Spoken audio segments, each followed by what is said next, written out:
WALL-E was supposed to be one of the very first Pixar films, but it was a little bit too complex to do right off the bat. Originally thought up in 1994 during the big Pixar writers meeting where Bugs Life, Monsters Inc., and Finding Nemo were all conceived as well, the main idea behind it was what if mankind had to suddenly leave Earth and forgot to turn off the last robot? With this, they started conceiving the movie, which was going to be called Trash Planet in 1995. But they realized quickly they were struggling because of one main reason, that there are two types of robots according to director Andrew Stanton. There's the robot that's basically a human with metal skin, and then there's the robot that you want to love that is cute, cuddly, and almost like a pet. He wanted to go for the latter, but in order to achieve this, they needed to make sure that the computer animation was very fluid and they needed to very heavily study robots. And that wasn't something they could really do at that time, though later on, whenever the movie was officially greenlit, they were able to study recycling machines, NASA robots, and so much more. So instead, Andrew Stanton went and worked on other films, such as Toy Story, Monsters Inc., and Finding Nemo. While doing that though, he was still getting everything worked out for WALL-E, writing the script and making everything perfect. In 2002, he finally was able to storyboard about the first 20 minutes of the story,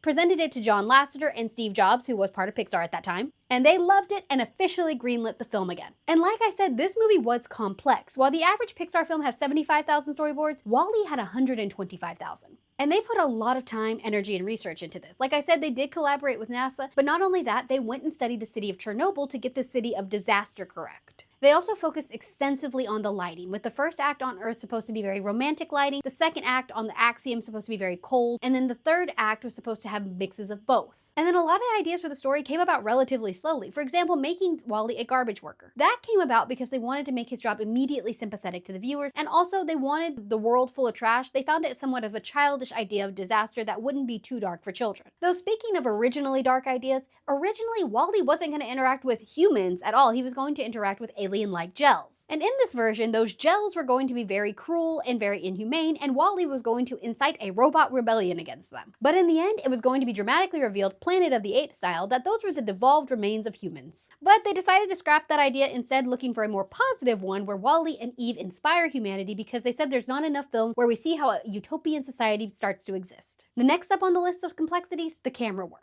Now I know that sounds odd for an animated film, but there is a complex system of cameras that are used when making animated films, particularly 3D featured. For Finding Nemo, they had to develop a complex camera system to capture being underwater. Well, they now needed to do that for space. Stanton wanted to recreate what a live-action 70mm camera would do in this space-themed environment, and so a lot of money went in developing this. Next up came up the design of the Axiom, which they're basing on Shanghai and Dubai, as well as basing it partially on Disney's Tomorrowland. This also was somewhat more difficult than they originally intended because they wanted to make different classes of areas, and they ended up kind of scrapping that idea as it wasn't focused. For example, there was supposed to be a very obvious lower class, middle class, and upper class district within the Axiom. And then the very last thing that was done was the design of Eve the robot. Obviously, as you can kind of tell, she was somewhat inspired by the iPod, as well as being based off of Lite-Brite toys. Steve Jobs officially looked over the design and really loved it and thought it was perfect for the movie. But now we had to make the robots look like they were actually characters and make them lovable. But there was just one problem with that. They don't talk. And so in order to make sure that their movements were as fluid and believable and exaggerated as need be, they extensively studied the films of Charlie Chaplin. Okay, so now the movie is finally coming together and everything's as it needed to be, but have you ever wondered why there was a real-life human played by Fred Willard in the opening?